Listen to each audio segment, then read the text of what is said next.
Today, I want to take this opportunity to welcome all of you honorable members in this meeting of the Select Committee on Public Enterprises and Communication. As you all know, that today we will consider a briefing by Cooperative in reference to the settlement, I think the Department of Minerals and Energy will also join us. I have a difficulty with the pronunciation of the community in question, but the department will provide the details. I equally wish to welcome the departmental officials that are with us today. Members, you will be aware that this meeting, there isn't really a requirement for the political heads to join us because it is more of a briefing, and that this department in particular, the political heads do not directly account to us as a select committee. And therefore, even if they are not here, it will suffice if the senior officials of the department are with us today. So the briefing by the Department of Cooperative Governance and Traditional Affairs is about the assessment of the upgraded infrastructure of recording stopped community to municipal standards to complete recording in progress. And what we will do is to first, having welcomed everyone, is to first check if are there any apologies that we have this morning. Can the Secretariat help us with that? Thank you, Chair. We have Mr. Nyambi's apology. That's the only apology that we have. Okay. Good morning, Chair. Honorable Ngwenya. Thanks, Chair. Good morning, Chair and members. Chair, at 1 o'clock, I've got another meeting. Then I will be leave if ever we're not yet done before 1. Thank you. Note. Chair. Thanks, Chair. Honorable Ngwenya, thank you very much for that. Sorry, Chair, it's BP here. Yes. I also Bibi, you are welcome. The floor is all yours. Oh, Baba, sorry, Chair. I also have got a meeting at 1 o'clock. If maybe we don't finish by then, I'll be excused. I've got another meeting, Chairperson. Thank you. Noted, Mama, and thank you for that notification. We'll take it into account. Thank you very much. Yes. Thanks.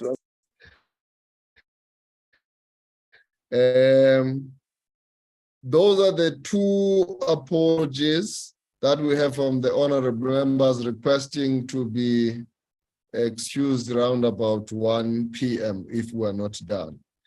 The designated official who's leading the Department of Cooperative to perhaps do the introduction of oneself and indicate also the delegation that is in attendance, just to be sure who is with us in the room.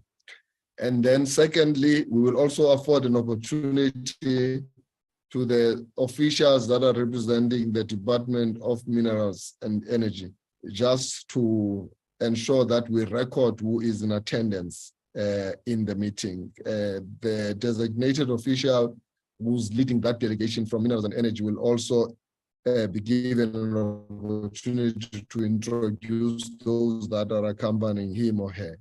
Let me now invite Cooperative to first start with their own introduction before we go to the actual briefing. If we can do that quite quickly, please.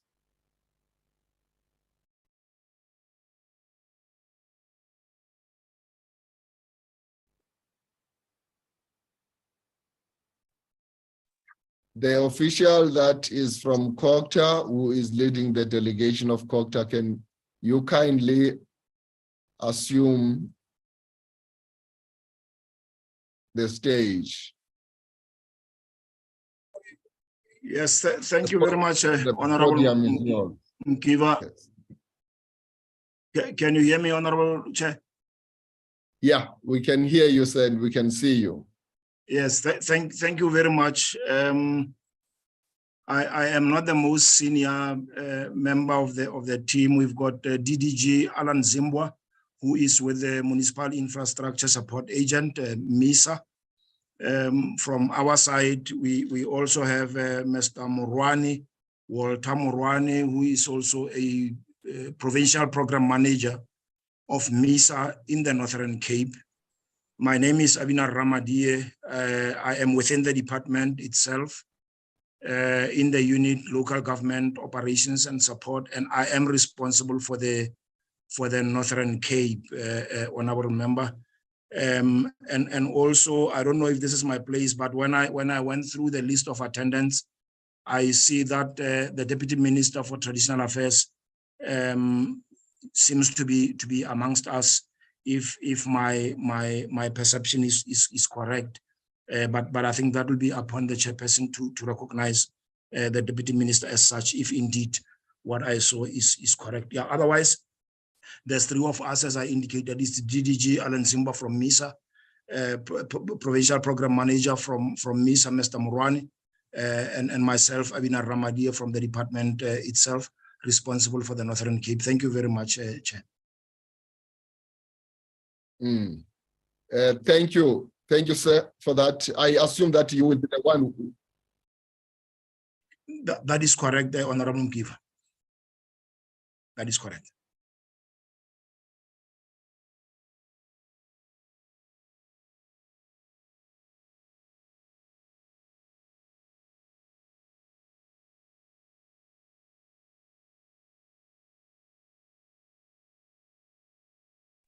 Thank you very much. I think if that then is the case, you are finished with your introduction. I see that the Deputy Minister is here. I would like to acknowledge his presence and actions are concerned, so that he gives us the political overview and preface to the briefing that we are expecting from COCTA. For now, let me allow the Minerals and Energy to introduce themselves, just to acknowledge their presence.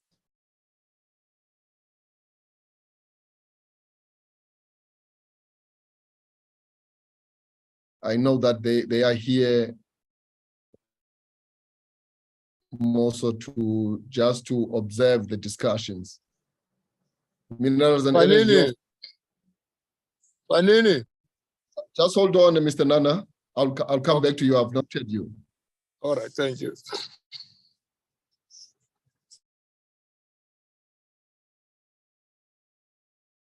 Are the officials from Minerals and Energy here, Amanda? Please check your WhatsApp, Chair.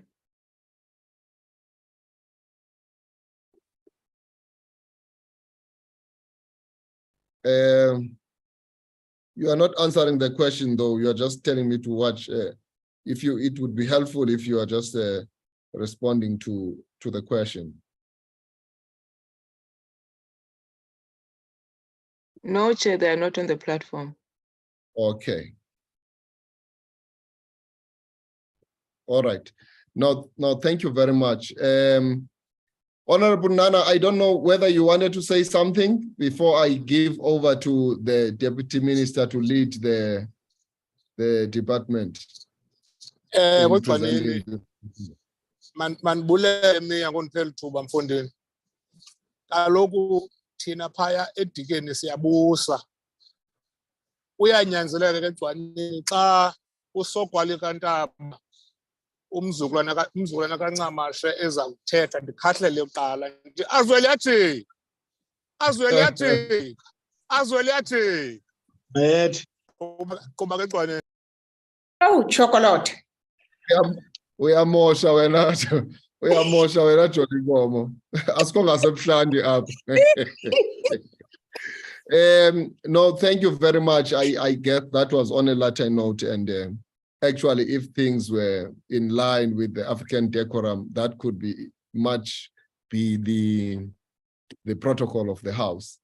However, we're still bound by the rules as they exist right now. Honorable Deputy Minister, I will now give you the opportunity to lead the Department of Cooperative Governance and Traditional Affairs as we are here to consider the briefing by your department. We are quite grateful that you have come in person as part and parcel of the political leadership of the department.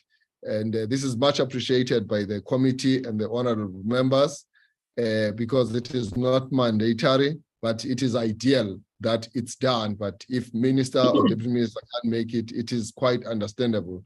That's why we are quite appreciative. And I guess this is your maiden appearance to the select committee.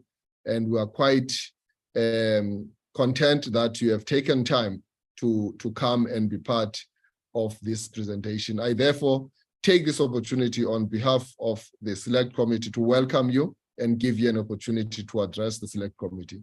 Over to you, Deputy Minister Prince Zweliajiga Benz Namashe. Thank you very much, Honorable Chairperson, honorable members of the select committee. I should also perhaps follow suit in terms of observing the tradition. Though the Honorable Chair has indicated that we have, or rather we are bound by the rules of the House, I nonetheless believe that every rule, regulation, and legislation is subject to the Constitution of the Republic of South Africa as the supreme law of the land. And in terms of section 39, subsection 3 of the Constitution, customary law is recognized in the same power as the English common law, as well as the Roman Dutch law. And we are encouraged to promote it. Hence, its application by courts is directed in terms of section 212 of the Constitution, courts being recognized in terms of section 166E of the Constitution. So I therefore believe that by recognizing you as Dabulu Lwandle, I would not be compromising the decorum of this honorable committee. Safe to say, it will be more about affirming our sense of identity, especially in the month of May, being dedicated to the continent of Africa. In those few words, I greet members of this committee, I greet everyone. And on behalf of the department, which is led by Minister Thembi Nkadimeng, and of course, with the two deputy ministers, my colleague being Deputy Minister Pax Tau, I really wish to take this opportunity to appreciate the opportunity of presenting ourselves before this committee and indicate that us presenting ourselves before this committee, we don't take it light. We understand exactly the importance of the oversight function and what is expected of us in terms of accounting before Parliament for the work that we are doing as the executive arm of government. And today, we are here for purposes of briefing this committee on the assessment of the upgraded infrastructure of Richtersveld community to the municipal standards of to complete the deed of settlement. And the officials of the department will present more comprehensively as to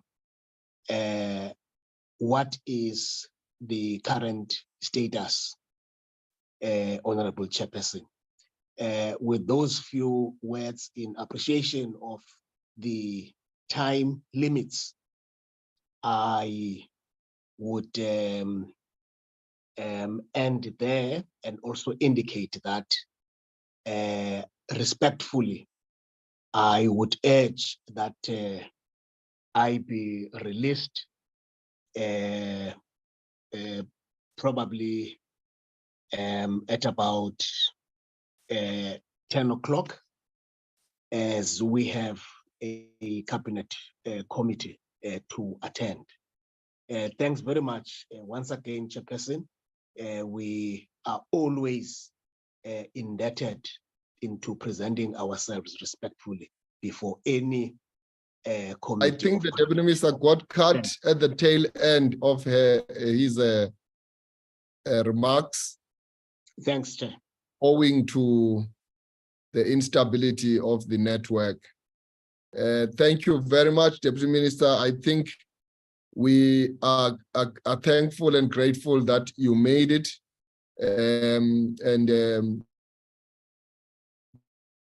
We shall be obliged to release you as your request so that you go and attend to some of your items of your diary today. Thank you, Minister. Thank you, Deputy Minister. I now wish to invite the designated official from Cooperative to lead us in the briefing.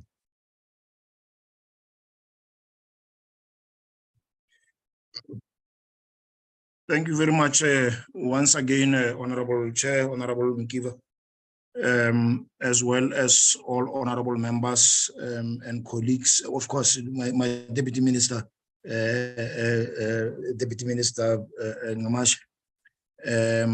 I have also observed, Honorable Chair, that there's a colleague from the Department of Public Enterprises who had always been working with us on this project. I saw her name. It was only DMRE that was required to introduce themselves. So I just thought I should also highlight that, so that their presence is also recognized.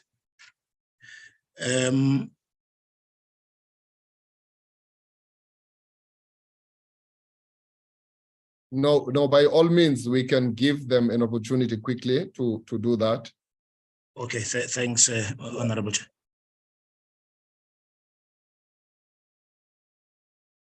Kindly introduce yourself, invited official from Public Enterprises. Thank you, Chair. My name is Moronga Mutengu. I am with the Department of Public Enterprises, and good morning to all colleagues on the platform.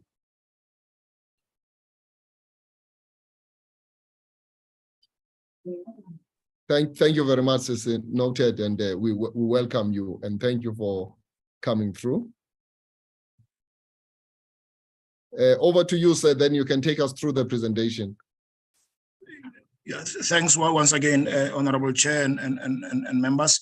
Can I just confirm if the presentation is appearing on your side?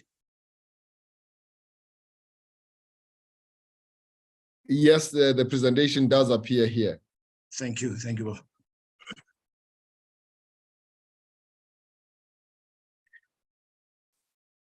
Yes, thank you very much, honorable members, honorable chair, colleagues, for the opportunity to come in and present ourselves to this August committee on this very important task that was assigned to government with specific responsibilities assigned to our department. We will be taking you through progress, providing some background, particularly for the benefit of new members, other members of the executive who might be new to the subject matter. And this is basically the outline where we will look at the background of where this project comes from, then zoom into the key elements of the court order, of the deeds of settlement. And then we will follow that with the implementation process, following the directive of this committee to COCTA a couple of years ago, indicating the outputs of the memorandum of understanding that was entered into as part of the mandate that was given to us by the select committee. We will then look at the process plan for the technical transfer of services and progress that would have been made in that respect. We will then highlight some of the outstanding issues, honorable chair and members, and the remaining challenges that we have been experienced in this process. As we go towards the end, we will then look at the geostrategic position of this region, Richtersveld, as well as the municipality itself, in terms of how we have viewed it in terms of the district development model framework. And then we will then go to recommendations. I think there's an omission there. We should then be indicating what it is that we are doing as national government, particularly led by COCTA, in terms of supporting to the municipalities, to this municipality specifically. Honorable members, the project of the deed of settlement arises from a land claim which was lodged by the Richtersveld community. The Richtersveld community is located on the southwest tip of South Africa, just bordering the Namibia in the north, and going along the coast almost up to Kleinseer, Honderklip Bay on that Atlantic coast. This community made a claim for their land, which was granted, and then we will look at the timeline, and I will speak in detail about that.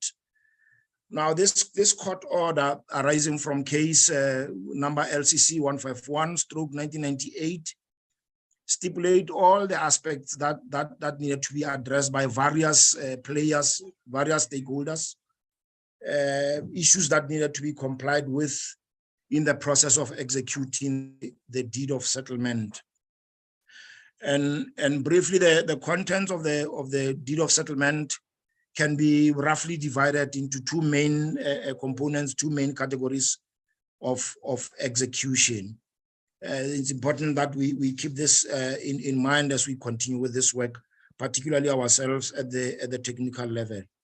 The first one speaks to the establishment of entities and business formations, which are spelled out in the deed of settlement, and the subsequent transfer of the land and assets to the CPA, to the Communal Property Association, and that is contained in clause 6 of the deed of settlement. And the responsibilities are primarily borne by the state mining company, which is Alex Core, and the parent department, which is the DPE, as well as the department responsible for land Reform and Restitution, which is the Department of Agriculture, Land Reform and Rural Development. The second component, which is key, is around ensuring that the township of Alexander Bay is formally established in terms of prescripts that govern local government, and to ensure that there's transfer of land and assets to the home municipality of this community, which is the Richtersveld local municipality. And that would also have spoken to the handing over of municipal functions from this settlement, which is run by the mining company, to the local municipality of Richtersveld. Some of the assets would then, in terms of the deed of settlement, have to be transferred to various organs of state beyond just the local municipality. Chair, we have depicted here a timeline of events from where the land claims was lodged to a point where this very committee engaged with ourselves and other departments to give us the marching orders as to what it is that needs to unfold. The claim was lodged, as I indicated, in 1998. It was initially rejected, but then the Richtersveld community appealed in 2003, and the Supreme Court of Appeals ruled in their favor in March that year. Alex Cora and government tried to appeal to the Constitutional Court in 2006. However, the community won ultimately, and the agreements, the out-of-court agreement settlement, which was penned together in 2007, was then made a final and binding deed of settlement, indicating and containing all the details of the responsibilities to the various parties, as I indicated. And this was made an order of court in October 2007. So between 2007 and 2017, there were various attempts to try and execute this court order. However, there were noticeable delays, which were hampered by a number of factors, including changes of management across the various players, but also instability within the CPA concerned. Based on this concern of the slow pace of implementation, the select committee invited us together with the DPE and I think rural development to receive a feedback on progress, and disappointingly, there had been very little progress registered up to this point, and the select committee gave a directive and resolved that COPTA must then take the leading role in executing this deed of settlement, and our agent, municipal infrastructure support agent, was appointed to manage and facilitate the process. We thought it was just important to go through this timeline to give context of where this project comes from. From the timeline above, honorable members, it is very clear that there was very slow implementation of this deed of settlement, as already indicated,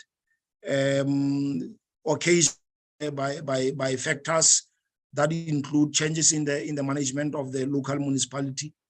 And with this, we are not just giving an excuse, we are speaking to the consistency of engagements that would have had to take place between the stakeholders, and with some of the changes, some of which were occasioned by elections, would then have caused this delay. Alex Core itself has had a number of changes at its management level, and that also affected the process.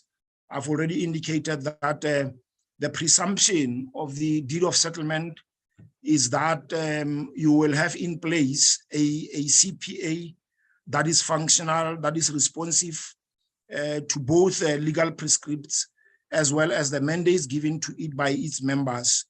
However, we have not had the benefit of a functional CPA for this specific project. I have already indicated, Chair, that in November 2017, this very committee convened these stakeholders that we are indicating there, National Treasury, Rural Development, ourselves, and the DPE, to get progress. And disappointingly, once again, as I indicated, the committee was not impressed with the pace of this process. And therefore, as COCTA, we were given this responsibility, which we then requested MISA to lead, because the process, particularly of the handing over of assets and functions that would ordinarily reside with the municipality by Alex Gore, is a very technical process. And therefore, MISA stood in good position from our side to be able to execute that. Chair and honorable members, here we are depicting the key elements of the deed of settlement, and we have tried to make a distinction between them by indicating responsibilities that would reside primarily with our department in cooperation with other departments. Those that would fall directly under our responsibility are painted green, and I will speak to them. And otherwise, the others would have been functions of other processes, including legal processes that gave rise to the deed of settlement. What I can indicate in terms of those that we are not directly involved in is the matter of cost, which is the very last block on the chart. The deed of settlement stipulates that the cost for any of the processes that are outlined by the court order would need to be borne by the state, whether it's disbursements, subsidies, but any financial processes, any processes that would require financial support would then ordinarily be borne by the state. And I will come back to that matter as we proceed with the presentation, Honorable Chair. Now, coming to those that directly have to deal with us, it is the issue of the land and the transfer to the CPA, which we are responsible for partly together with the Rural Development and Land Reform Department. Transfer of land and assets to the municipality, which is what we are primarily seized with as COCTA. However, because of its impact on other processes, we then have to be working with other departments and role players. The township establishment, which is primarily our responsibility, in fact, the responsibility of the municipality and the district municipality, supported by ourselves. And then there's a transfer of land and assets to the state. We will speak to that in a while. Environmental affairs, environmental matters are important in the sense that the transfer of responsibilities to the municipality must also comply with the environmental requirement of the environmental legislation, an array of pieces of legislation that govern environmental wellness of the country. And then there's an aspect of the government development programs. We will speak to that, I think, in the very last slide. I think the last 3 slides or so. We thought we should just indicate these key elements.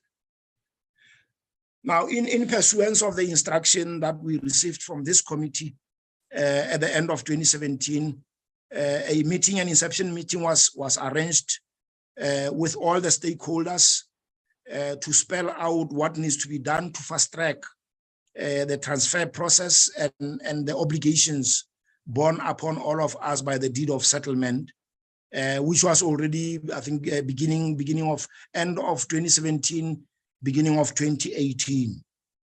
The terms of reference for the task team were developed, we put together a steering committee, a project steering committee, which was chaired by the Office of the Premier, by the Director General in the Office of the Premier. And then you had the Richtersveld handover task team, which then reports to the project steering committee. As part of the implementation of this task from this committee, we had to enter into an agreement, an MOU, which was to serve as a binding instrument for all of us to become responsive to the obligations of this court order, unlike what had happened in the past. And this memorandum of agreement was signed by the parties that are on the left-hand side, as I'm indicating there. The Richtersveld local municipality was part of that. Alex Core, the DPE, the Office of the Premier, the provincial department responsible for local government, as well as the Namakwa district municipality, in which the Richtersveld local municipality falls. Otherwise, on the right, we've got members that would have been part of this committee, who would, as and when required, provide information and be given tasks that they needed to execute.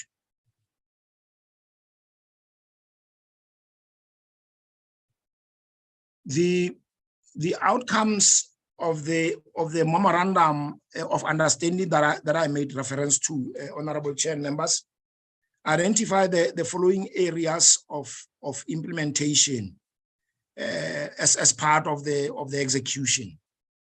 The first one would have been a service level agreement, which was to be signed between the company, the Alex Core mining company, and the local municipality in respect of the provision of services that were to be established in Alexander Bay Township.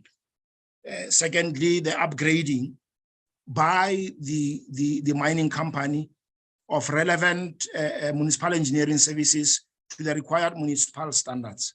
The municipality was expected to submit written standards on municipal infrastructure, or alternatively to provide an outcome of an independent process that says for the municipality to be able to take over engineering services, this is the standard with which they need to comply. And then thirdly, it was around the transfer of certain properties within the established Alexander Bay Township from Alex Core to various entities of the Northern Cape provincial government. And then a list of all equipment that are currently or previously used by Alex Core in the maintenance of services in the Alexander Bay village, and for that equipment to be transferred to the municipality together with the agreed terms and conditions. Chairperson, my apologies. I seem to be projecting a less updated presentation. If you can just give me a minute so that I stop this one and upload one that has got other components that I seem to be skipping. My apologies for that, my humble apologies for that. If you can just indulge me for a minute, please.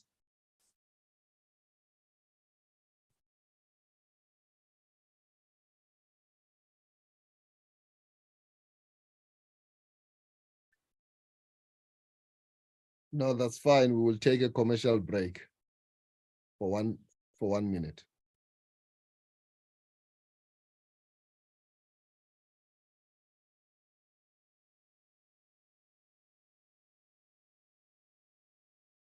Recording stopped.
Recording in progress.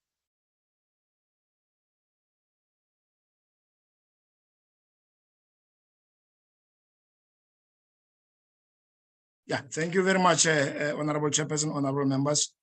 My apologies for that. Yeah, I just need to take it to the, yes, thank you very much. Yes, I was on this slide, Honorable Chair. Thank you very much for your indulgence, where I was indicating that the project steering committee was established, which was chaired by the Premier's office through the Director General, which was then tasked with the oversight of the handover process to its completion. And then underneath it, we had a task team, which I then indicated to act as an implementing agent, which is what was spearheaded by MISA, as I indicated. And then there was a memorandum of understanding that I spoke to. And specifically in terms of the role of MISA, MISA served as a facilitator of the technical process. As I indicated, the bulk of this task would require engineering capability in support of the municipality, but also in ensuring that the handover process does not overload the municipality with a burden of infrastructure that is substandard. MISA then assumed the chairpersonship and the secretarial role of this process and provide some technical and legal support in terms of special planning aspects of this process. And as I indicated, MISA would then chair the task team and the committee. This is just a pictorial depiction of the working arrangements that we had back then. I think we will pass that one.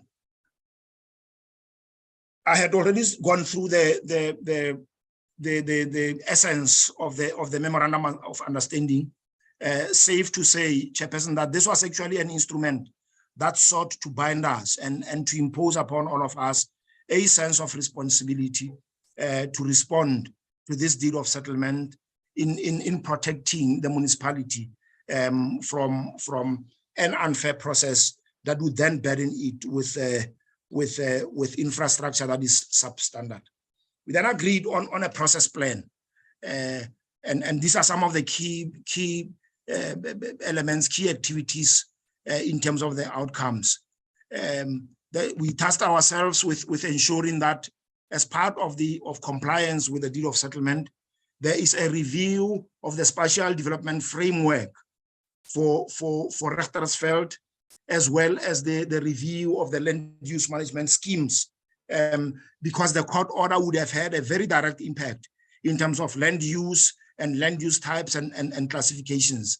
And part of the work that would need to ensue would have needed to be preceded by this process to make it a legal process such that the municipality can then have a lawful SDF also integrated into the SDF of the district and the provincial SDF and land use management schemes. There was a responsibility also to evaluate the social facilities to ensure that the handover of the human settlements and other amenities that go with the human settlements to comply with the human settlements guideline on the social facilities. We would then also embark on the investigation of individual title deeds and uses and recommendations for rezoning. The importance of this one would also have meant that when the community gets handed over in terms of services to the municipality then needs to start billing the community directly, unlike in the past where the billing would have been preferred to Alex Core, the mining company. And therefore, it was going to be important that we start to desegregate the title deeds to make sure that this one belongs to person A, this one belongs to stakeholder 2, and so on and so forth, so that we also do not make the municipality suffer in terms of revenue management because of the delay in the execution of the deed of settlement. Agreement on the transfer of properties.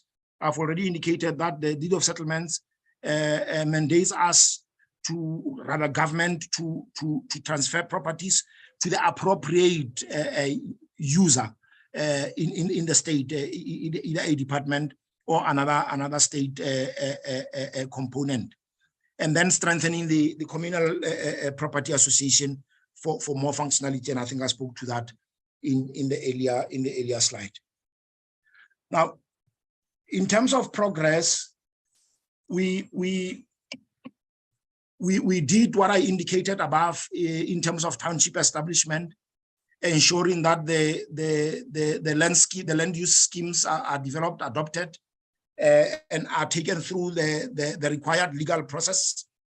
So the establishment of the township has happened and was concluded and handed over to the Richtersveld. Now, what that means is that in terms of your demographics, in terms of the population of the municipality, in terms of how the municipality, the extent to which the municipality can utilize part of the land which used to belong to the mine, that has now been addressed, at least at a legal level, in terms of legalizing the establishment of the township, and the kind of services that would then need to be required to be served, to be rendered in the Alexander Bay Township can now be done so legally, particularly up to a point when the finality has been reached around some of the key components on that. So land use scheme has been developed, it has been adopted and gazetted in 2022. The SDF is currently in review. It is currently in phase 3, which means it is at an advanced level. And then that one of the district can also not be completed until the SDF of the local municipality has been sorted out. But we are confident that process will be concluded very, very, very soon. As soon as this one of Richtersveld is finalized, then automatically the Namakwa one will also be done. In terms of the district, we are already at the level of stakeholder management on the comprehensive SDF. We then have this region, which has been identified by government as the Karoo region, which spawns, Honorable Chairperson, towns and municipalities in the Eastern Cape, Western Cape, part of the Free State and the Northern Cape. And as part of the requirements for zoning, that region as a specific zone, an SDF had to be approved for that particular region. And Richtersveld is part of the proclaimed Karoo region, and therefore work has already started to be done around incorporating Richtersveld, but also ensuring that the benefits that come from that development initiative are also accrue to the Richtersveld local municipality. The provincial SDF has been adopted and gazetted in 2020.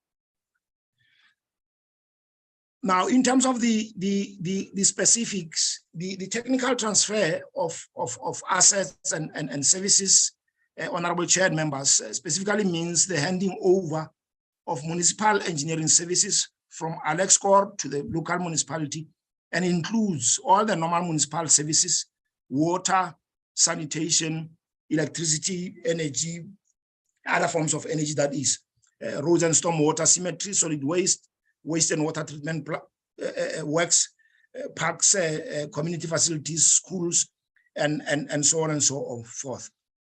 Now, immediately after the instruction from this committee, the task team sat down to resolve what up to that point had been sticky points between the municipality and primarily Alexcor in terms of the handover.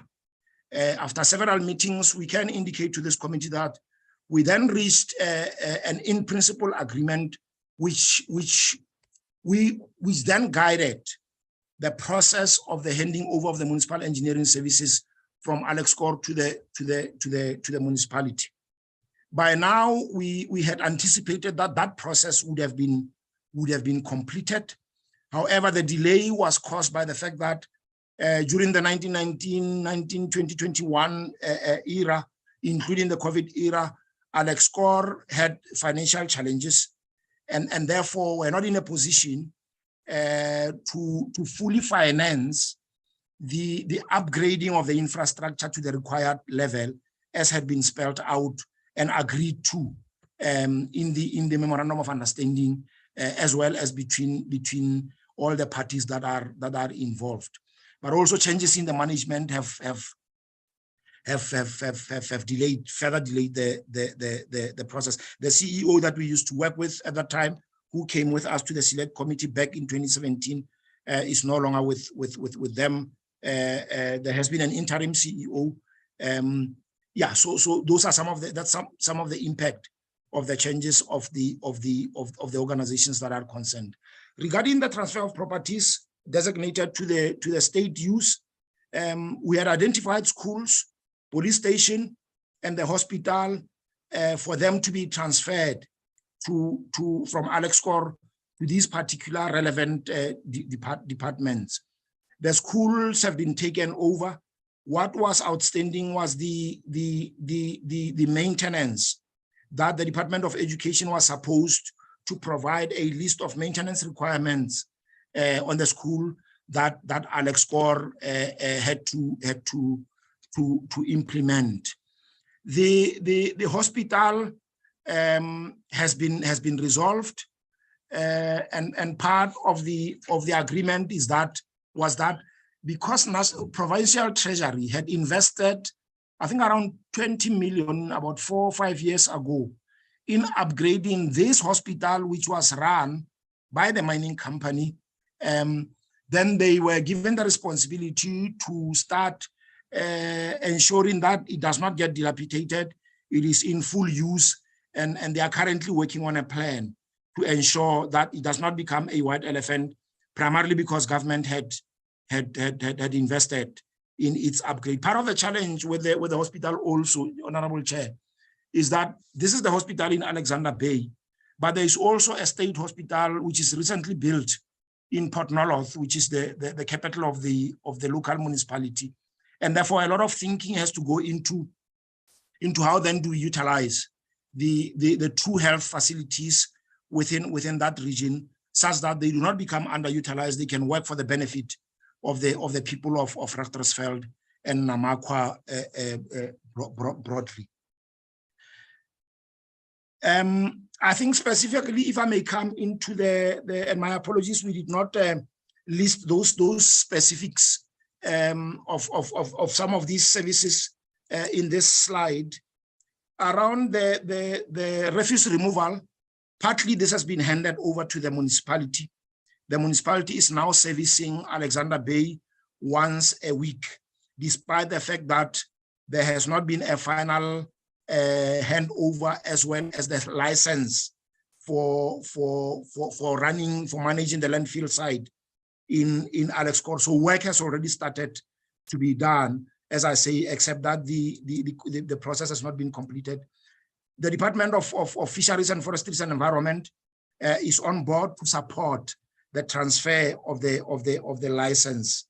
There's also the issue of asset registers. I'm just reading from the notes that I have here. The asset register, a process to desegregate the assets is also underway.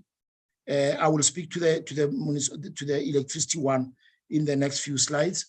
And then the road network, a comprehensive research process was undertaken by the district in terms of what is the priority of roads that need to be tarred, that need to be resurfaced, that need to be paved, that need to be regraded. We now have a fuller picture as a team in terms of those needs and the costing thereof.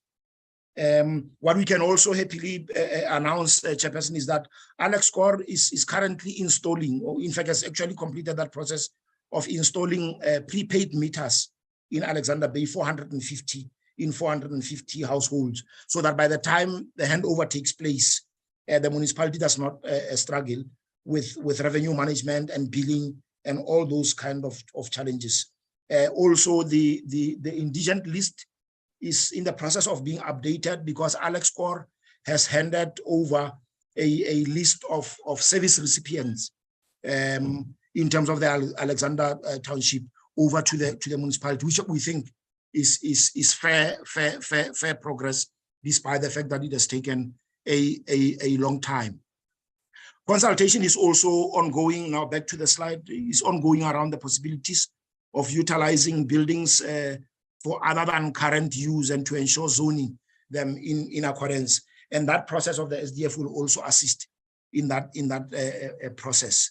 The hospital, as I indicated, there's processes at provincial level, discussions as to how best to utilize that facility. Now that you also have a recently built health facility in Port Nolloth.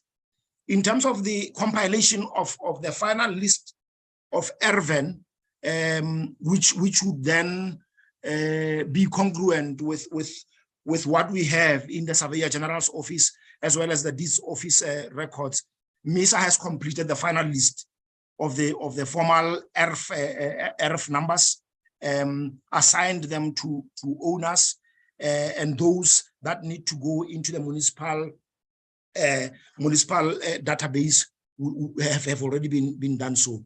In this process, we have also identified what we call problem ERVEN or problematic ERVEN. Problematic ERVEN would, for example, Chair, include a facility, an ERVEN that does not have a clear custodian, a clear owner, or an ERF or a combination of ERVEN that are assigned to a wrong owner, or in terms of the deed of settlement would be assigned to an owner, a new owner who would not have use for it. Here example, the deed of transfer gives the fire station in Alexander Bay to the CPA. And therefore the question then arises to say, is it best that it is in the hands of the CPA, or is it better that it is in the hands of the local municipality? However, that is already contained in the deed of settlement, and we've got to think around ways of reviewing that if we can. The transfer process to the municipality primarily requires, Honorable Chairperson, a functional CPA to conclude certain agreements and commitments as the custodian of the assets that were bestowed upon this CPA by the deeds of settlement. I had indicated initially that part of the delay was as a result of the dysfunctional CPA, and we can understand the challenges around new ownership, the contestations that arise as we have seen in other parts of the country around the CPA. And once we identified as a task team the functionality of the CPA as a critical success factor, we then tasked the Department of Agriculture, Land Reform and Rural Development to initiate a process of stabilizing the CPA, which they did by appointing an administrator and therefore placing the CPA under judicial administration. They appointed an administrator in February 2020 after obtaining a court order to do so. The department had to go to court to ensure that it is not litigated against when it intervenes, as it had happened previously. The administration, the judicial administration of the CPA ran from February 2020 to February this year.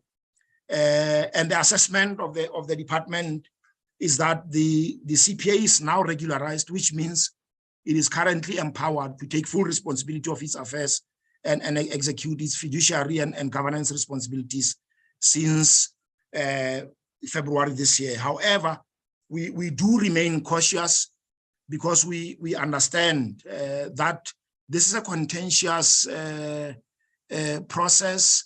There's a lot of interest which are in contest, in competition, but also, Chairperson, and I think this has previously been presented to this committee, there would also be legal people who then are taking advantage of the contestations within the CPA to their own benefits and would then litigate, even in instances where such litigations were not warranted.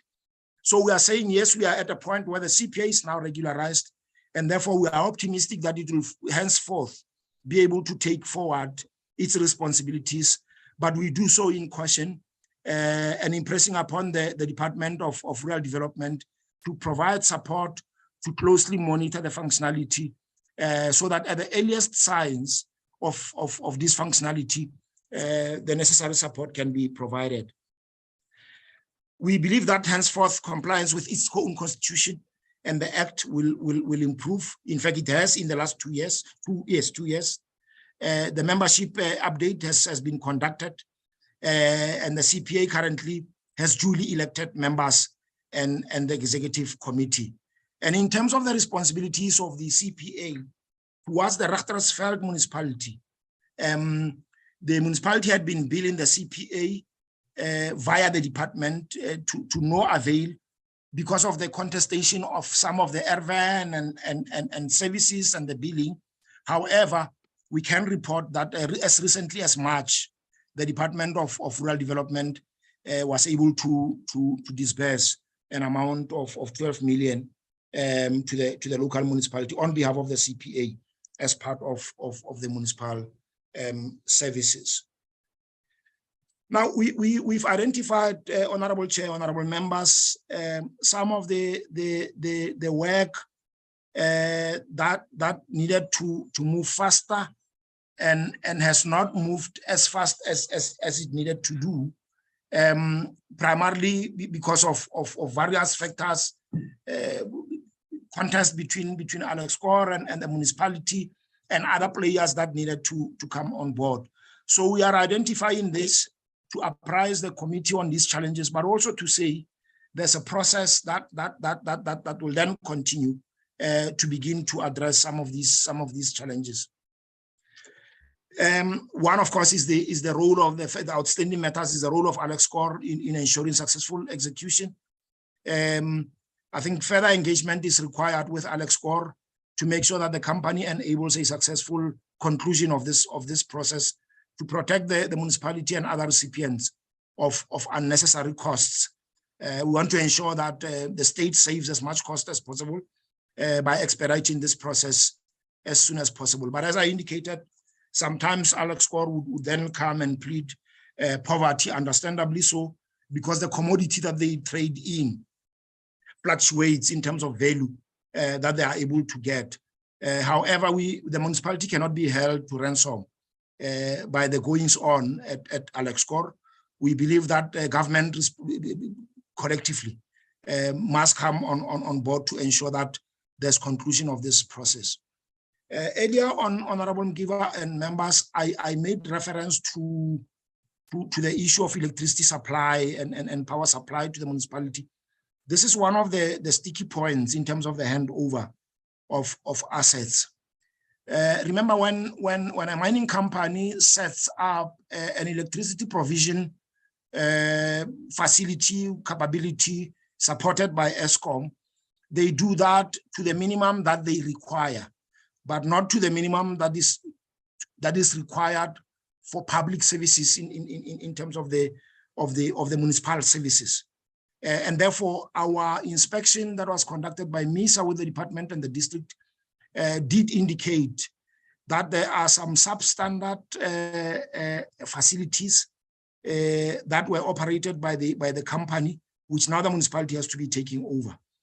We then have proposed that ESCOM must come and do a quality assurance to ensure that when these facilities are transferred, they are at the required level of a national electricity provision grid as required by ESCOM and NERSA. And we are emphasizing this matter, Honorable Chairperson and Honorable Members, because in the Northern Cape and in that particular district in particular, we have had experiences of these kinds of handovers, although they were to a lesser extent, to a smaller scale, where electricity infrastructure was just dumped with the municipalities, which are now currently experiencing problems with that because ESCOM had not done a prior inspection process and compliance assurance on those electricity infrastructure gadgets. So we really want to impress upon ESCOM to do that. And we trust that the Office of the Premier, as tasked, would be leading this process to its conclusion. It has not been concluded. The functionality of the CPA, I think I've already spoken at length around that, Honorable Chair and members. Its stability is important for the successful conclusion of this deed of settlement, and to ensure that the economic benefits envisaged for the people of Namaqualand and Richtersveld as a region are realized. I think I've already spoken to that point. The other difficult part, and I think I made reference to that, Honorable Chair, is the deed of settlement as it sits, and therefore the need for it to be amended. We have come across evidence that indicates, for example, and I've already indicated that the deed of settlement transfers some properties and assets to people who may not necessarily need them, or who may not necessarily have the authority to utilize them, unlike when they were utilized by Alex Gore. I have already given the example of residential units which used to house teachers and staff members of the school. Transfer of those units to the Department of Education. Our view is that the Department of Education does not need to be running those residential units, and therefore they could be assigned to an entity that could be of better benefit to them. I have already indicated the example of the handing over of the fire station to the CPA. Our view is that there might be a need to review the deed of settlement with a view to enhance it rather than to diminish it. As I indicated, the Premier's office has been tasked to lead that. The last one is the supporting the continuous development of Richtersveld beyond the life of mining. It is going to be important, we believe, that particularly as COCTA, we need to continue leveraging on the district development model to advance the socio-economic development of the region. And therefore, discussions on the longer-term sustainability of Richtersveld municipality and the creation of a viable and socio-economic, sustainable economic future for the region must already begin urgently. And I will speak to that in brief, I think in the last two slides or so. Yes.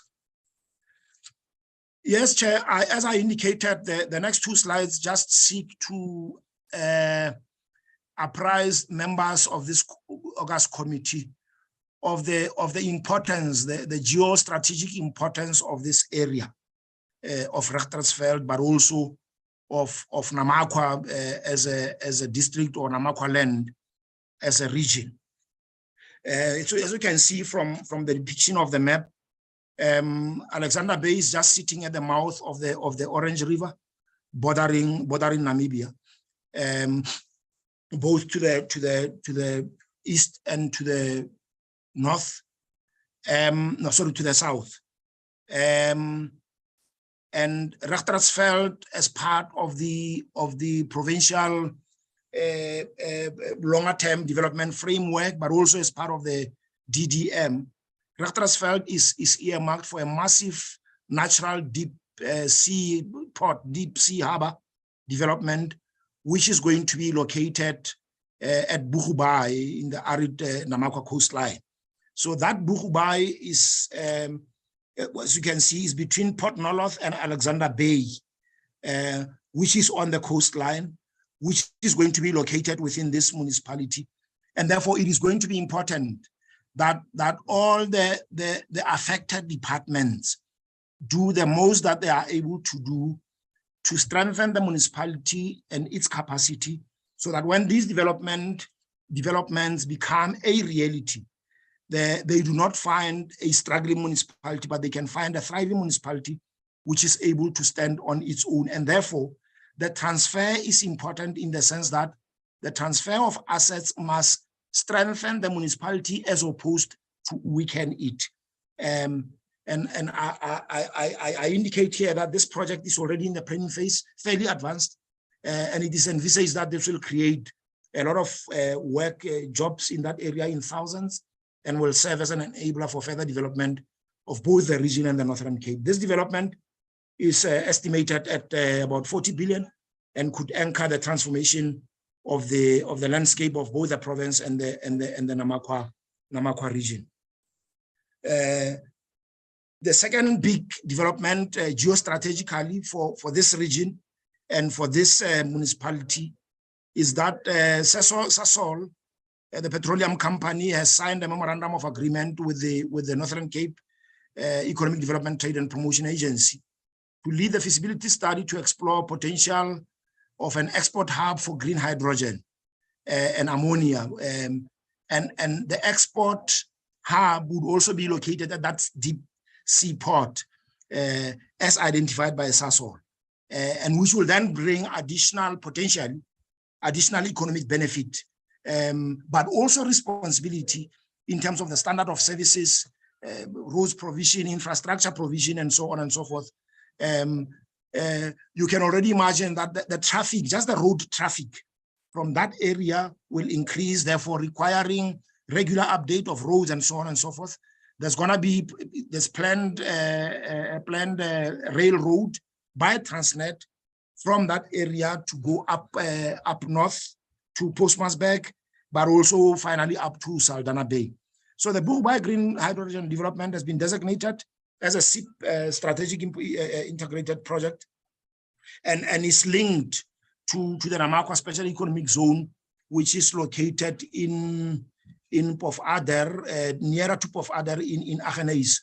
If you can see that map properly, where you've got the N14, exactly where you've got that designation of N14, that's where the NSEZ is located in the Aggeneys area.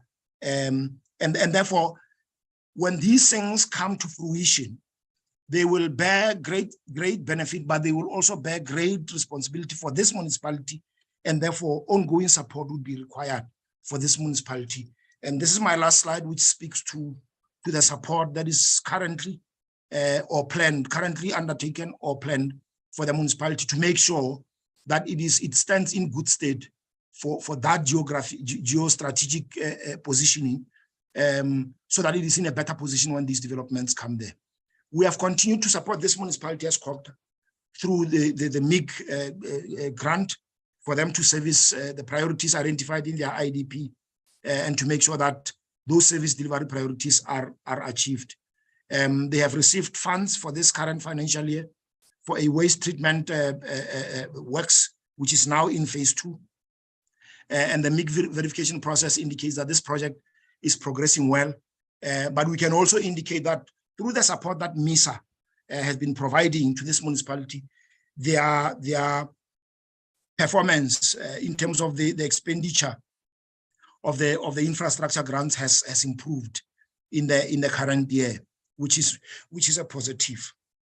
The second aspect there in terms of support for the municipality in terms of national government, Richtersveld has been included together with other municipalities in that district in what we call the Karoo Small Towns Regeneration Program. I made reference to it earlier on, which is spearheaded by SALGA. And we believe that this inclusion will enhance the development potential of these towns in the municipality, in the district, in the region, and promote sustainable development at the social level, environmental level, as well as economic level in the long term. And therefore, as COCTA, we commit to continue to engage with SALGA on the support to this municipality under this program to make sure that its capability is strengthened rather than weakened. The Richtersveld municipality also stands to benefit from government's program on the revitalization of distressed mining towns or mining communities. This program seeks to diversify local and regional economies beyond just mining activities. And I think I made reference to that earlier on. As a mining area, this place has only been relying on a single economic activity of mining, while other sectors with great potential, such as agriculture and marine economy-based economies, has been neglected. And therefore, through this program of revitalization of distressed mining communities, we've got to accelerate the support that is provided. It is still at an elementary level in terms of supporting this specific municipality. And therefore a commitment that we make is that we need to get closer to Richtersveld to ensure that greater benefit accrues to it from this national government's program. Cooperative will also support the municipality to address the misalignment that we often experience between the IDPs and the social labor plans, which are experienced often by similar municipalities which are located in mining areas, with a view to ensure that both the IDP and the social labor plan contribute to the socio-economic and infrastructure development of the area and its people. Oh, okay, that's good. Yes, Chairperson, we are at the end. Therefore, we are recommending that this Honorable Committee on Public Enterprises and Communication notes the progress with regards to the technical transfer from Alex Gore, and also notes the remaining tasks and challenges that need to be addressed through the transfer process. And we also want to recommend that the established project steering committee led by the Premier's office be requested to oversee the completion of this transfer process. We are making this recommendation, this last one, Chairperson, Honorable Chairperson and Honorable Members, because since August 2019, the Premier's office through the Office of the Director General then took over the convening of the committees to execute the mandate that was given to us in 2019 or 2017. And that transitional process has come with its own challenges in terms of slow pace and breaking the consistency that we experienced previously when this process was led by MISA. And therefore, we want to believe that if in the view of provincial government, it is the Premier's office that needs to be coordinating this, there has to be an understanding at the level of this committee that is the case based on what was communicated to us by the Premier's office, so that the responsibility also of reporting must also be borne jointly by the Premier's office. I just thought I should give context to that last recommendation, Honorable Chair. I want to thank you very much. We are at the end of the presentation. Thank you.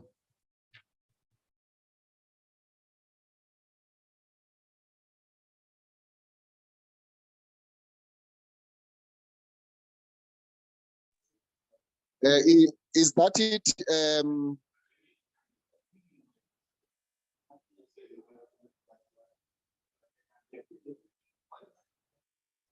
Honorable members, that's the presentation, and I think now is the time to engage with the presentation, and then I will take the hands of the members that want to raise issues, please.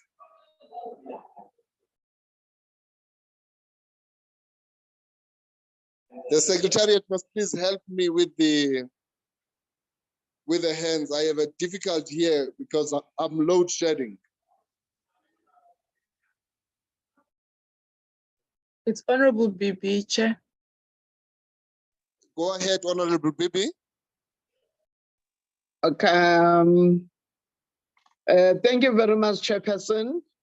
Greetings to the officials that are here. Chairperson, I've got two questions. The first one, am I audible, Chairperson?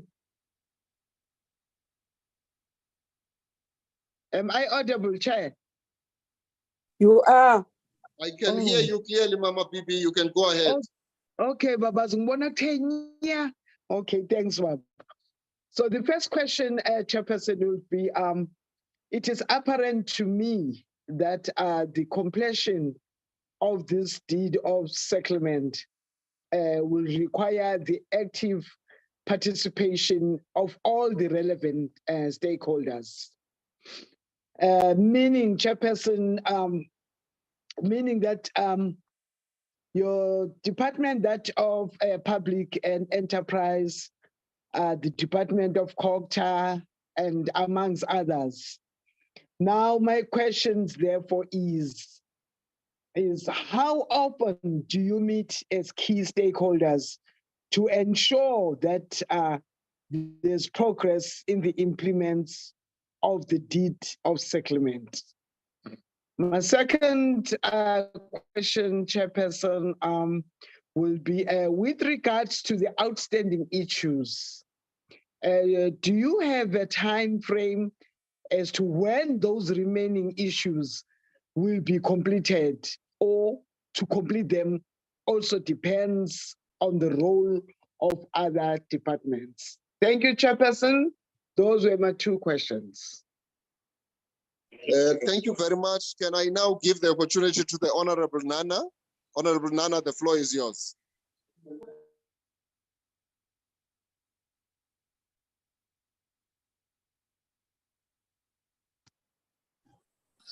Thanks, Chairman.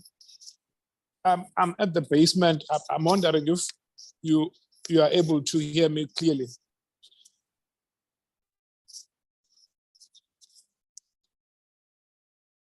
Hello? I can hear you, Honorable Nana. Go ahead. Oh, okay. Thanks, Twanin. Thanks, Twanin, for the opportunity. Chairman, very clearly, there is progress that has been realized since we last met with Cooperative, and I do think it's something that needs to be commended. Secondly, those who have a background to the inner workings of the CPA in Richtersveld will agree with the department that more support is required so that the CPA can function optimally. But my discomfort with what has been presented by the department is that the gentleman who presented, if I heard him correctly, he said they've got a mechanism to detect early signs of problems within the CPA. From where I am sitting, Chairman, I think that it's a good idea, but I don't think it's good enough. I would really have wished the department to rather have a proactive initiative in this regard. It could be in a form of training the CPA in conflict management and dispute resolution, and other requirements that they may have, that they may need, so as for them not to reach even the tipping point insofar as problems are concerned. Thirdly, Chairperson, I'm really pleased with the progress that has been made, but I would want to request your good office to really consider us going to Alexco. I know we have been talking about this for quite a while. Consider going to Alexco and then see for ourselves and hear the community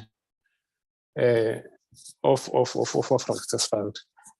And lastly, there's an issue which I would want us not to lose sight of. The department, in its parting shot, has pulled in the involvement of the government of the Northern Cape. I do think, Chairman, as a committee, we must find a way of getting closer to the Premier's office of Northern Cape, so that we and them can find one another in the same way in which we've been trying to find one another with Cooperative. Thank you very much, Chairman.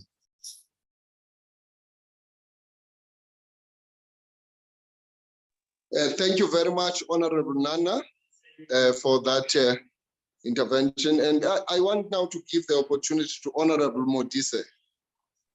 Honorable Modise, the floor is yours. No, thank you very much, Honorable Chairperson. Let me greet my colleagues in the meeting. Also greet the department. Chair, I've got two questions here that I want to raise and welcome the report itself, and says indeed there is a progress since the last time we met with this entity. Chair, my two questions are as follows. Is there any money owed to the Richtersveld community by the department in terms of the deed of settlement?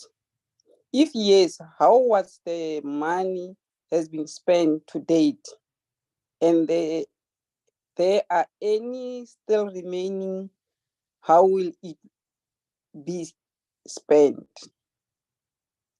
The second one is one of the conditions of the deed of settlement was the rehabilitation of the land around which diamond mining was taking place. Has the rehabilitation of the land been completed? Those are the two questions, Chair. Thank you, Honorable Modise, for that. I don't see any other member with a hand raised. If there is another member, he can just indicate maybe by saying it on the mic. Okay, Honorable Gause, over to you. The floor is yours. When your hands also is up. Chairperson, thank you very much for the presentation to the department. And Chair, having heard everything that has been said by this department and having gotten the explanation that this project now lies within the parameters of the Northern Cape provincial government, I would really love to support Honorable Nana in the move that the committee members need to go together with the provincial government of the Northern Cape to see for themselves in Richtersveld, so that we do not receive conflicting information from time to time. Let us initiate this move that we go there, meet whoever is involved in the Richtersveld resettlement, and hear for ourselves. This matter has been dragging for quite some time. And I think with us as a select committee, at some point, we are failing the very same process of making sure that these communities receive what is due to them. It's supported in their resettlement. So that is my contribution, Chair. Thank you. Thank you, Honorable Gause. I will now hand over to Honorable Ngwenya. Honorable Thanks Ngwenya. very much. Thanks very much, Chair. And also thank you for the representation. Chairperson, my questions are as follows. I want to check the 12 million bill that was paid by the Department of Cooperative to the municipality on behalf of the CPA. Did it cover all the cost of the CPA? That's my question. Then second question, Chair, I want to check, does the municipality has the capacity to deliver service to the community of Richtersveld with regarding to the infrastructure which has been handed over to it? And the third question, Chair, I want to check who does the CPA account to and who oversee it performance. And I wanted to check whether other stakeholders, such as the South African Police Services, has been engaged regarding transfer of states such as the police station.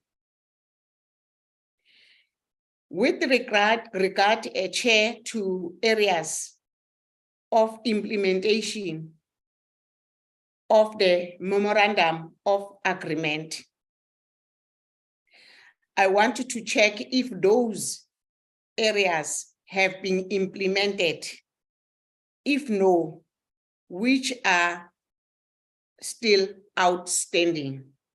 Last question, Chair. On the recommendation, who has to request the project steering committee of the Prima's office to oversee the implementation of the transfer process. Thanks, Chair Ngiyabonga. No, thank you very much, Honorable Ngwenya. Thank you, honorable members. I will just ask a few questions as well, and then hand over to the department to tackle all those questions. My question is that what was the reasoning of doing a handover to the office of the Premier before the actual implementation, completion of the process of transfer? That's my first question. Well, what is the rationale? Is it not going to create a situation of, regression? And if not, what informed that it will ensure progression to the level where we as the committee would like to see this happening within a short space of time? The second thing is that in the intervening period of the transfer, which has taken so much to this far, I just want to have an understanding that are there no natural resources or mineral resources that are being exploited there? If they are, is there a meaningful participation of the community members of this area? And the third question is linked to what Mamu Ngwenya had asked, and it relates to the custodianship.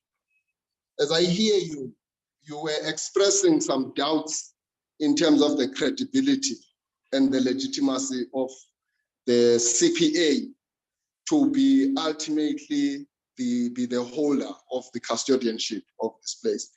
Can you then give us clarity and assurance that there will be checks and balances once the process is completed, and that there will be no issues which will ensue that can divide the community there?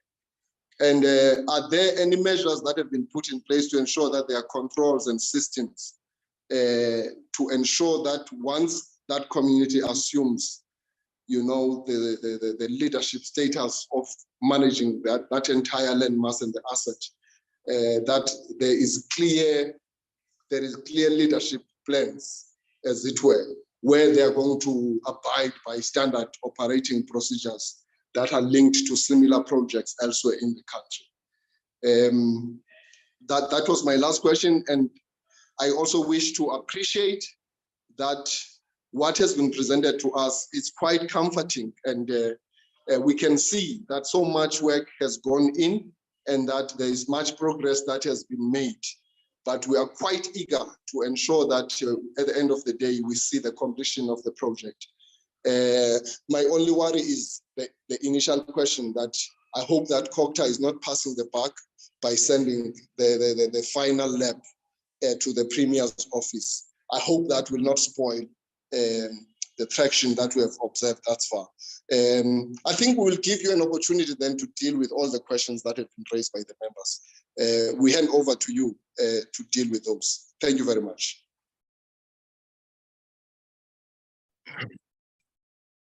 Yes, thanks, Honorable Chair and honorable members for these valuable questions and inputs that have come from yourselves.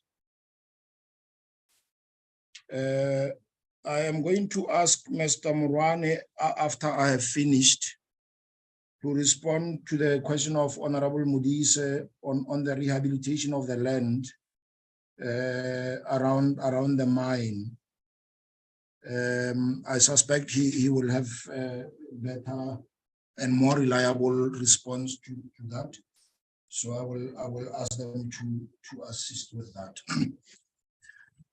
Honorable Chair and members, let me maybe start here and say, previously, this committee would have invited ourselves, the Department of Agriculture, Land Reform and Rural Development, the Department of Public Enterprises, and the Northern Cape Provincial Government, either represented by COGSTA, which is the department responsible for local government, or by the Premier's office. And how that arrangement also assisted, Honorable Mkiva, is that because the work that is generated by the deed of settlement affects various departments and entities. When questions, some questions would be more appropriate to this department or that department or that other department, and in their presence, they would be able to then respond. Of course, that is not an excuse. All I'm saying is that it has always helped, at least us as COGTA, to do that.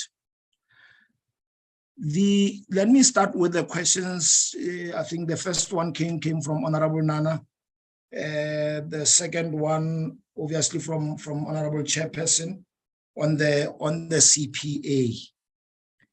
The responsible department for the management, oversight, financing, functionality of the CPA, the responsible department is the Department of Agriculture, Land Reform and Rural Development.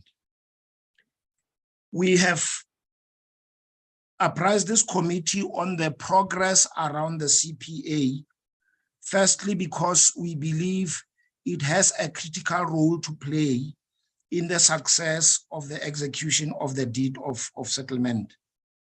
It is not within the responsibility of the Department of Cooperative Governance, however, representing the interests of these departments, we had to seek progress from them on this particular matter. And there are other questions that are saying who must resource them and so on and so forth. In my discussions with them in preparation for this engagement, they did assure us that they have a system with which they monitor CPAs across the country, including this one of Richtersveld, and therefore of coming up with support mechanisms to stabilize these CPAs where there are challenges. It is for this reason that they went the route of a judicial administration, for which they sought authority from the Northern Cape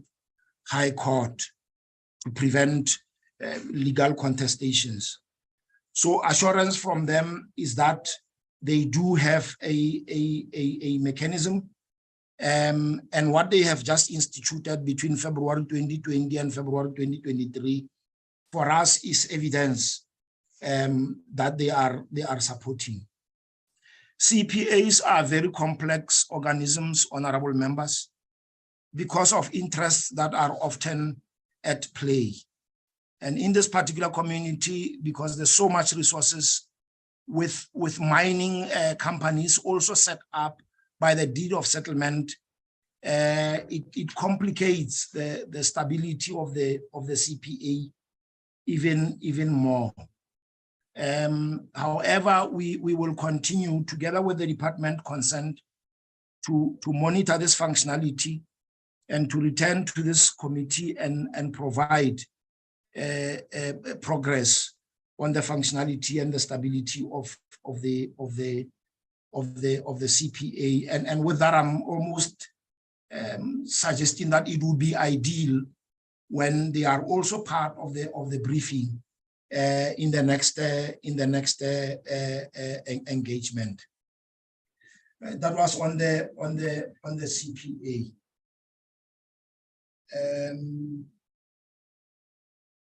Yeah, the rehabilitation, I requested NISA to assist with that.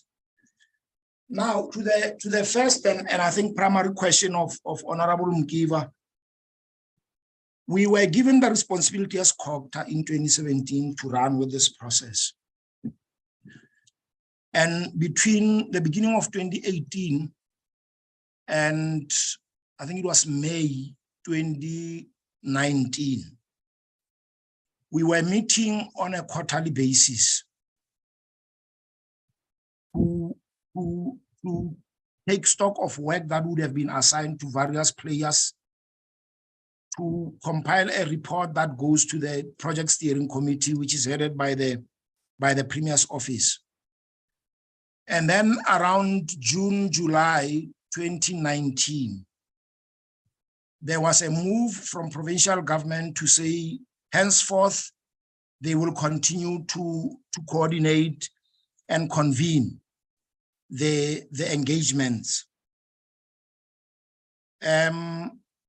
We understood them to be saying that intervention would speed up processes. That was understanding as COGTA and MISA. At that time, we had assigned an engineer from MISA to coordinate the task team.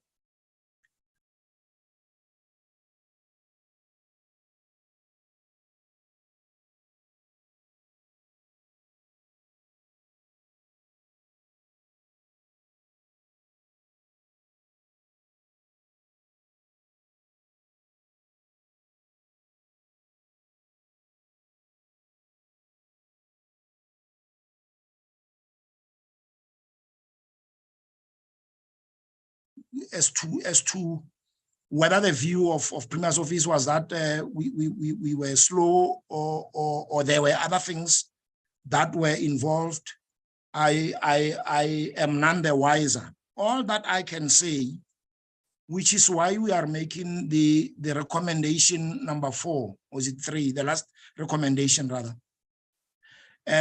is that because of the directive of this committee, from February 2018 to May 2019, we sat on this project with a full-time person who coordinates this, which is why we were able to generate the progress that we did in those. In fact, it's 1.5 years, it's not even 2 years.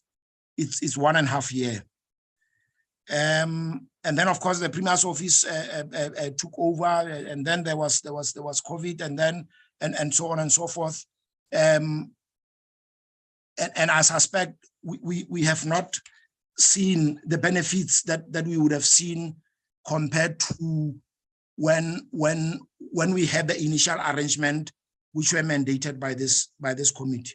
which is why, Honorable Chair, we would humbly request that an engagement of some kind takes place. Maybe it could happen when the oversight visit happens, or at the discretion of this honorable committee, to then maybe make a follow-up. Maybe the Premier's office had a good reason, we do not know. It was not clearly expressed or communicated to us. What we can say is that some work has been continuing with them in the steering wheel between 2021 to date. I'm not sure what the frequency of the meetings of that structure is. So basically, that is the point that we are making. We are saying if in the wisdom of provincial government, they would have driven this thing at their level and maybe faster, then that rationale must be provided to the committee. I think the early warning signs of the CPA by Honorable Nana, I think I've already responded to that. There is a mechanism, we are assured by the Department of Agriculture, Land Reform and Rural Development. The question of Honorable Ngwenya on the 12 million, whether it covered all the costs that were required. I'll need to apologize to this honorable committee that I would need to do follow up on this one, because that one is specifically our responsibility. I would need to verify with the municipality to check what is it that the municipality had billed the CPA, and whether this 12 million is the total amount that was owed to the municipality or not. I therefore would plead with Honorable Chair and Honorable members that we go back and verify this matter of the bill, and then come back to yourselves with an answer. If it is permissible, we could provide a written answer to that question of 12 million, out of fear of misleading this committee. So if Honorable Chair and members would allow it, we would request to come back to the committee with more reliable response on that particular question. Is the Richtersveld municipality able to deliver services? Yes, it is able to deliver services. It is a municipality that struggles like other municipalities, but with support from sector departments, water affairs, ourselves, environment and treasury, they are able to provide services. However, the challenges of poverty and unemployment, as it affects many municipalities, are also touching on this municipality. That is the reason why we want to ensure, Honorable Ngwenya, that when the municipality takes over the services of Alexander Bay, the services of Alexander Bay do not become a burden on the municipality, and therefore will not affect the capacity of the municipality to deliver services. The transfer must enhance that capacity such that even the people of Alexander Bay will receive the required standard of municipal services from Richtersveld. That is the case.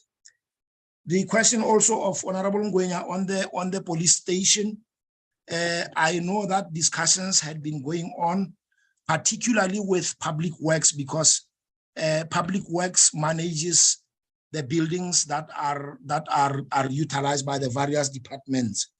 However, again, I will just need to verify that one of the police station, just to check how far that process is, and then we could include that answer also in the response to Honorable Ngwenya on the 12 million, if that is also available. I'm also reluctant to give an off-the-cuff response in terms of the last update that we had. I would just need to verify that. Honorable Modise, is there any money owed to the municipality by Alex Core or by any player of the state? Also, that one we would need to come back yourselves, I think DPE, unless DPE is able to respond to that, just to take stock of the various funds that would be owed to both the CPA and the community, but as well as the municipality as a result of the deed of settlement. There was a point at which we had quantified that, which was back in 2018. That will obviously have changed. And again, we would then request to get back to you on that. Again, out of fear of misleading the committee, we would need to go and do more work on the monies that are owed in terms of the question that Honorable Modise had requested. I think the question of Honorable Bebe, I had responded to say, between that period of 2018, 2019, we were meeting quarterly, sometimes even more. Quarterly, we would sometimes meet in Uppington, other times in Kimberley where the stakeholders are, but twice or thrice we met in the area itself at the municipality. In fact, there was a point at which we met with the executive council of the province in Richtersveld itself. So the frequency back then was quarterly at the barest minimum. The outstanding issue, Honorable Bebe, we did have a process plan, and in the process plan, according to the process plan, a lot of these outstanding issues were assigned to be completed by 2020, 2021. Now, clearly, we have not even complied with our own process plan because of the various challenges that are some of which I have already indicated. But the commitment that we make is that we will accelerate work that is continuing so that this process can be completed and the people of Richtersveld can then benefit. Yeah, I think Honorable Mkiva, I think I've covered on the the custodianship of the place and whether the CPA is the lawful custodian. We are not in doubt about that one, Honorable Chair. All we are saying is that for the full benefit of this deed of settlement to accrue to the people of Richtersveld, the CPA is a central player, and therefore it is important that they come alive to that responsibility and deal with some of the other challenges, political and otherwise, that prevail within the CPA and its membership, to ensure that the spirit and the letter of this deed of settlement is realized.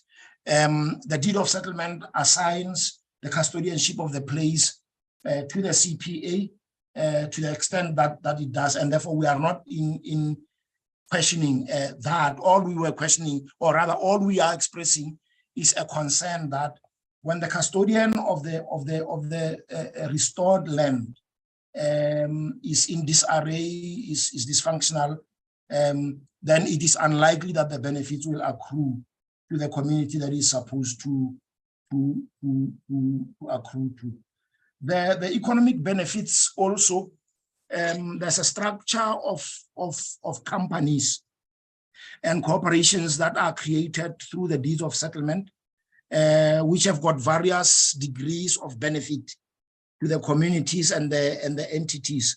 And I think DPE would be in a better position, whether now or in future, to I think DPE and land reform, to begin to say this was a company that was set up by the deed of settlement. These were supposed to be the members. These were the participants in that company, and these were the supposed beneficiaries. There is such kind of a scheme that we can provide. But as I say, between the DPE and the Department of Rural Development, they would be in a better position to respond to that. So all in all, that we are saying, Honorable Chair and Honorable Members, is that I think this committee would benefit from all of us being in the same room. Alex Core, DPE, COCTA, the municipality, well, the provincial government, as well as land reform, for us to be able to account for each one of our responsibilities in terms of the deed of settlement, Chair. I will end at that. I hope I have covered the bulk of the questions. Maybe we can request Mr. Murani to speak to the rehabilitation of the land. If DPE is able to provide responses to any of the questions, then maybe they could come on board. Thank you very much, Honorable Mkiv.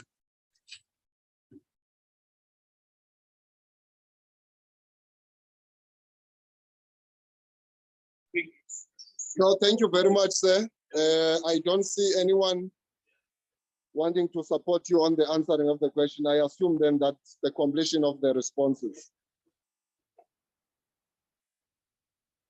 Honorable members, I think that's where we are. I think these issues are never exhaustive, and let's just ensure that the department makes the point that this matter is brought to completion. Even if they are going to do the work now at arm's length, they must make sure that the process of the transfer, which is going to happen under the stewardship of the Premier's office, is not left unattended. The department is still responsible as a national instrument to ensure that that process is brought into completion. I would like to take this opportunity to thank the senior officials of the department led by the DDG for this briefing, and it is helpful to keep us appraised of the developments that are happening so that as we exercise oversight, we see progress within that framework. So we are grateful and we are thankful, and as I say, just keep watch and ensure that that process actually goes to fruition. Thank you very much. We will release you at this point, and we shall continue with our meeting. We still have another item on the agenda.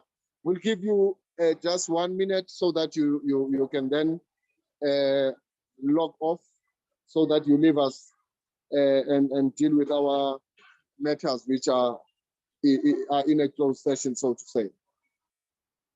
Thank you very much, Chairperson. Have a good day. Thank you. Thank you very much, Chair. My sincere apology for not raising my hand, but I wanted to just also pass my greetings to yourself and to the honorable members of the committee and our Deputy Minister in absentia, and thank the team for the presentation. We noted the comments, Honorable Chair and honorable members, and should the trip materialize, we would really like to be part of that trip as well. And Honorable Chair, I will also request the team to just revise the presentation and include some items that we spoke to but were not covered. You heard our presenter indicated that there were certain items, for example, meters being installed, certain questions that you requested that Chief Director Ramadi requested to go find out and give properly researched response, that we come back to you in the next 7 days with that response. We also noted your concerns, Honorable Chair and honorable members, about our last recommendation, which I will request Mr. Ramadi to take through to the newly appointed DG. We have a newly appointed DG as well, Chair, who will brief the Honorable Minister and the Honorable Deputy Ministers. So, Chair, in closing, I really thank you very much for the opportunity, and we will then exit the meeting. Thank you, Chair, and thank you, honorable members. Pleasure, sir. Thank you. You are welcome, sir. Honorable members, we will then go to the second item, where we are considering the adoption of the minutes of the meeting, which was held on the 26th of April, 2023, where we were receiving a briefing by ESCOM on the tariff increases for the financial year 2023-2024. Can you please flight the minutes? And these minutes, members, have been shared with all of us via our email addresses. And I think that the details entailed in the minutes are still quite fresh in our minds, given the fact that this meeting took place just a week and a half ago. There is the first page with the credentials of the attendees of the meeting. Can you go down? Those are the credentials of attendees, including the staff of Parliament. The opening remarks by the chairperson and the acknowledgement of the honorable members, the deputy minister who was present, and then the opening remarks by the deputy minister as he was making the first appearance here. And he also acknowledged the presence of the chairperson of ESCOM. The briefing by the department, which was led by the acting DG, Mr. Khalid Kasim, and they explained the decision by the regulator, go down, and the rationale behind the increases, and the steps undertaken by the department in the processing of this increment. Then point number 4 is on deliberation, members, where the honorable members were asking critical questions to the department and ESCOM management and board, as well as questions of clarity. And the responses are also outlined with the deputy minister leading those responses, chairman of ESCOM, general manager responsible for regulation, the issues that are related to theft, as well as the acting chief financial officer telling us about the revenue streams that flow from all the businesses that ESCOM accrue those resources, including the minutes of the 22nd of March. You just have to correct there. Instead of saying 22 March 2002, you must say 22 March 2023. You make that correction. And if any other correction that you see, which is either grammatical or a misprint, you will deal with it. Honorable members, I now put those minutes before you. Is there a member that wants to raise a query or a question or point out to a mistake or something? If not, I will ask for members to move for the adoption of the members. We need a mover and a seconder in order to officially adopt these minutes. Chairperson, it's PB. I move for the adoption of the minutes. Thank you. Remember, Honorable PB is moving for the adoption of the minutes. Anyone wants Honorable to Mamravela. Honorable Mamravela Mamravela, seconding. Is seconding the adoption of the minutes. That being the case, the minutes of the 26th of April 2023 are duly adopted as a true reflection of the meeting that was held by us on that date. Thank you very much, honorable members. Let me take this opportunity now at this juncture to express my appreciation for always making time to be part of these important meetings as we do our work.